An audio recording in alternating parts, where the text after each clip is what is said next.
12 years old, my family went out to eat at an Italian restaurant. We didn't go out much, so this was a big deal. Not only was someone going to bring me whatever pasta I wanted, but they were also going to let me color on the tablecloths. This was a lot for my tween self to handle.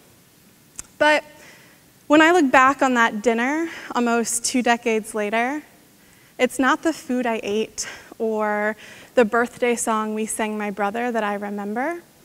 It's a moment, about halfway through the meal, when my 2nd grade teacher, Mrs. Kaira, walked into the restaurant. I find that often our memories about other people are more about us than they are about them. And for Mrs. Kaira, it was no different. I knew her as my 8-year-old self knew her. So to me, she was just the teacher who caught me playing with my Tamagotchi under my desk and confiscated it, resulting in its untimely death and the breaking of my 8-year-old heart.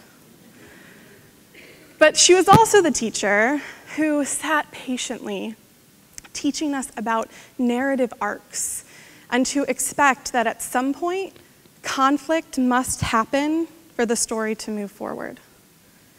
In my mind, all that Mrs. Kaira was and all she ever would be lived inside room 117 at Melanthia ILC. But there she was, in this Italian restaurant, in decidedly unteachery clothes, ordering a glass of wine, eating with her family, right? This memory is so crystal clear for me because it was the first time in my 12 years of life I had ever imagined teachers as living somewhere other than school buildings, as actual people with lives and families and hopes and dreams and feelings. I sort of felt like I'd been hit by a train with the need to rethink what I thought I knew about people. It was the first time I'd ever felt called upon, as John Green so aptly puts it, to imagine people complexly. To imagine teachers complexly. What if we imagine students complexly? And then schools and systems and communities complexly. But how do we do that? I think that trauma gives us a way to start. Now, I'm not going to talk about the robust body of research behind trauma and how it impacts brains and bodies and the ability to learn and connect and grow. There are other TED Talks for that, and if you haven't seen them, pause this one, go watch those, and then come back.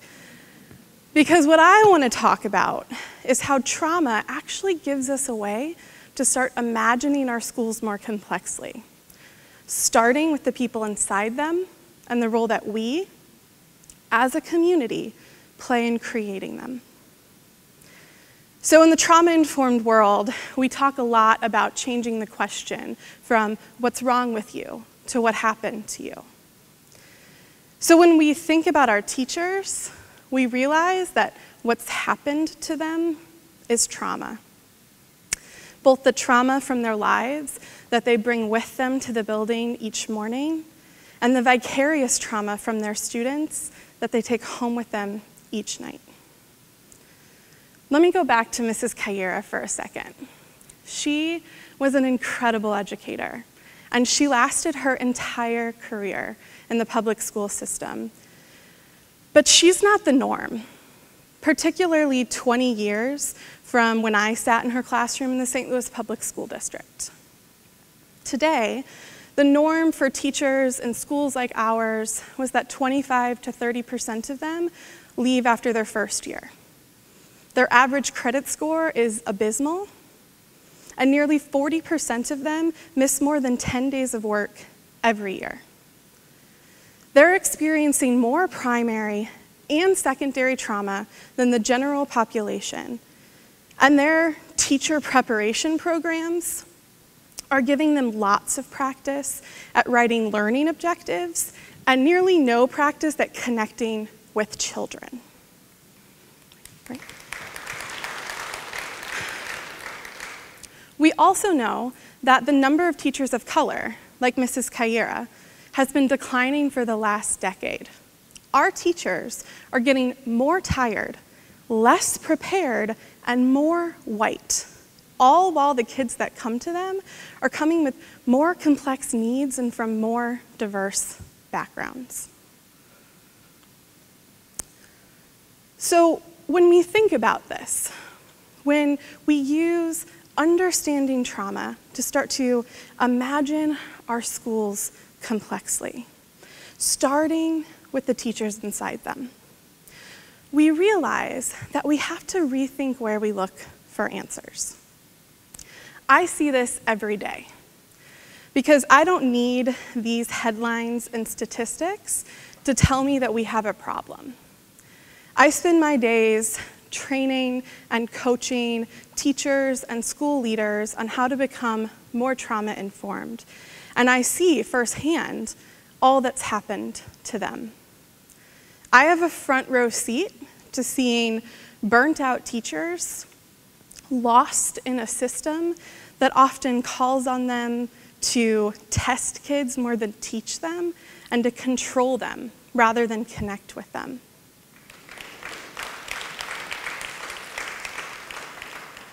I spend hours creating new strategies that the educators I work with struggle to implement amidst the weight of their stress. I often pour months of my best coaching into teachers that I know, come fall, won't be coming back. I see every day that our teachers are not well. So when we understand our teachers aren't well, we're centering the things that have happened to them. We realize we have to rethink where we look for answers.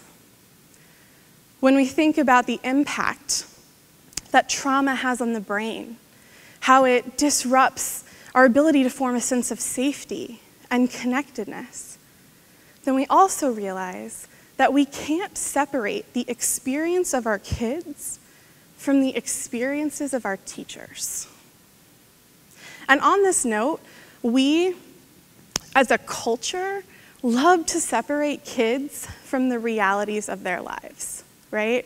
So we create one program for kids and a separate one for adults, funding streams that serve youth that don't let us help their parents, innovations for students that come at the real cost of the capacity of our teachers. What we fail to realize is that students do not live in isolation from adults. They live in extensions of them. So I said that in the trauma-informed world, we start by changing the question to what happened to you. But I think that if we're challenging ourselves to truly imagine schools complexly, we need to ask another question. We need to ask, what have we, as a community, done to you? What if we took responsibility as a community for the schools inside it? By proxy, took responsibility for the teachers inside those schools and for the kids they instruct? What if we felt called upon to do a service to our schools rather than just calling on them to do a service to us?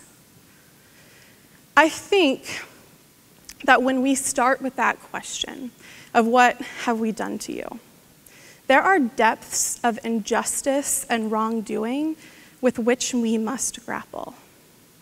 We have underfunded and overcrowded them. We've asked people to do the hardest work for the lowest pay, and when they've struggled, we've asked, what's wrong with you? Instead of, how can we help? We've created a public school system that inherently further advantages white kids in rich neighborhoods. And we've created standards of success that are deeply entrenched in white supremacy. We have done a lot wrong.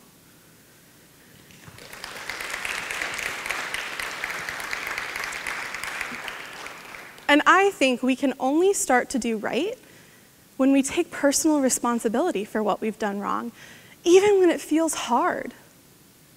Even when we say things like, I just moved here, or I don't even have kids yet. I think we have to hold ourselves to the same level of accountability that we're seeking to hold our schools to. Only then, only when we take that responsibility, can we truly help our schools begin to heal. There's a theologian named Casper ter Kuile on arguably the most important podcast of our times, Harry Potter and the Sacred Text. And he says that we can only protect that which we love, and we can only love that which we know. I'd like to add to that. I think that we can only heal the systems that we love, and we can only love the systems that we seek to truly understand. You know, when I was a second grader, I didn't really understand Mrs. Kaira, and honestly, as an 8-year-old, it wasn't really my job. But I'm not 8 years old anymore, and it is my job. It's my job to imagine the people and the systems that I am called on to serve as complexly as I can. So here's what I think we need to do. First, we need to put our money where our mouth is. We talk a big game about loving and celebrating teachers, but our actions don't reflect it. We've created this culture of compulsory martyrdom, and frankly, it's just not getting us very far, right? It's not helping us create the kind of schools we want, and it's not helping us make sure that all kids get to spend their days surrounded by adults who are capable of loving and connecting with them. Second, we need to rebirth how we evaluate educators. Evaluating teachers and schools on academic performance is important, but it is far from the only thing that's important. It's light years from a complex imagination of them. And we, as a community, need to take ownership of the fact that who we vote for and the actions that we take or don't take are directly responsible for what these standards are, how they get created, and who they benefit.